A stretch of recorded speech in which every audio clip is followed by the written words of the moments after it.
Assalamualaikum warahmatullahi wabarakatuh. Nama saya Muhammad Ilham Kencana dengan NIM 23011350079. Di video ini bertujuan untuk menjawab UTS dari mata kuliah Tata Kelola Kehutanan dengan dosen pengampu yakni Dr. Zulkarnaini SUS MSI. Baiklah, langsung saja ke pertanyaan pertama, yaitu jelaskan konsep tata kelola kehutanan atau forest governance dan juga kaitannya dengan pembangunan kelanjutan dan juga implementasinya yang ada di Indonesia.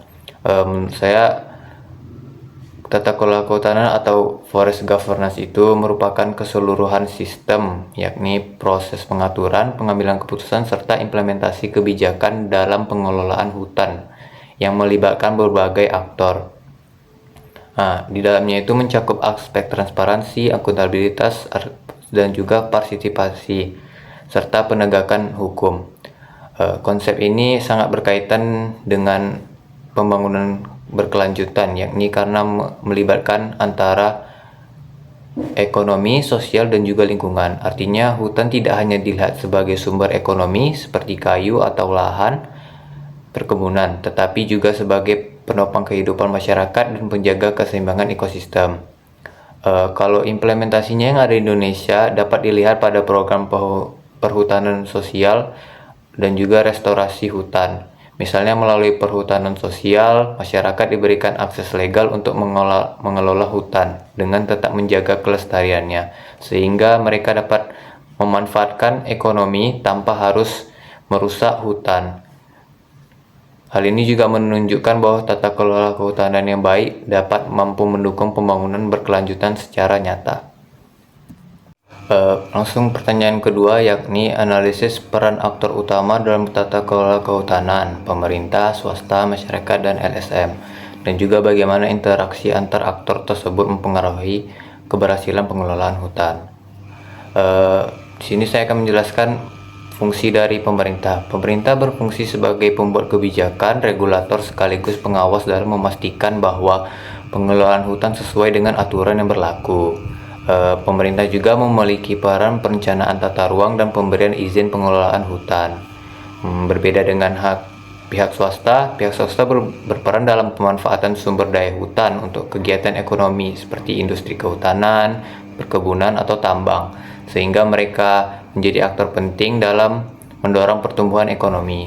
Di sisi lain juga masyarakat memiliki hubungan langsung dengan hutan, baik secara ekonomi, sosial, maupun budaya, sehingga keberadaan masyarakat sangat penting dalam menjaga kelestarian hutan.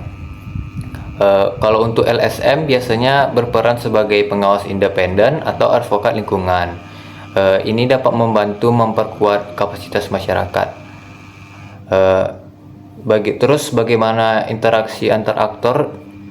Interaksi antar aktor ini jika terjalin kerjasama yang baik, misalnya melalui kolaborasi atau kemitraan, maka pengelolaan hutan dapat menjadi lebih efektif dan berjalan dengan baik, serta adil dan juga berkelanjutan untuk masa depannya.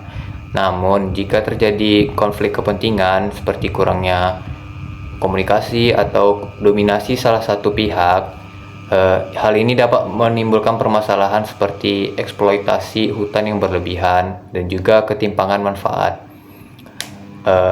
Baiknya hal ini dapat diperbincangkan di komunikasi di antara aktor satu dengan aktor lainnya.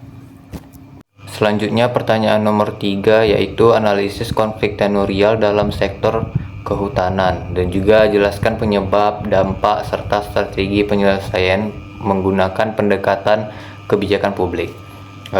Di sini saya akan menjelaskan konflik tenurial terlebih dahulu. Konflik tenurial itu merupakan konflik yang berkaitan dengan kepemilikan, penguasaan, dan pemanfaatan lahan hutan. Konflik ini sering terjadi karena adanya tumpang tindih klaim antara pemerintah, perusahaan, dan juga masyarakat. Penyebabnya mungkin ada beberapa, seperti ketidakjelasan batas wilayah dan juga lemahnya sistem administrasi pertanahan, kurangnya juga pengakuan terhadap hak-hak masyarakat, serta kebijakan yang cenderung top down. Dampak dari konflik ini sangat banyak, mungkin dapat menimbulkan ketegangan sosial dan konflik, tapi juga dapat berdampak pada kerusakan lingkungan dan juga terhambatnya investasi dari luar, dan juga menurunnya kepercayaan masyarakat terhadap pemerintah. Menurut saya penyelesaian konflik teritorial ini ada beberapa cara. Mungkin langkah yang bisa dilakukan yakni memperjelas legalitas dan batas wilayah melalui pemetaan yang akurat, lalu juga memberikan pengakuan hukum terhadap masyarakat, dan juga memperkuat koordinasi antar pihak-pihak yang terkait, antara masyarakat, pemerintah, dan juga perusahaan. Dan selain itu juga seperti yang saya bilang tadi, mediasi dan penyelesaian konflik secara damai juga perlu, agar keadilan itu dapat tercipta. Dan juga ya,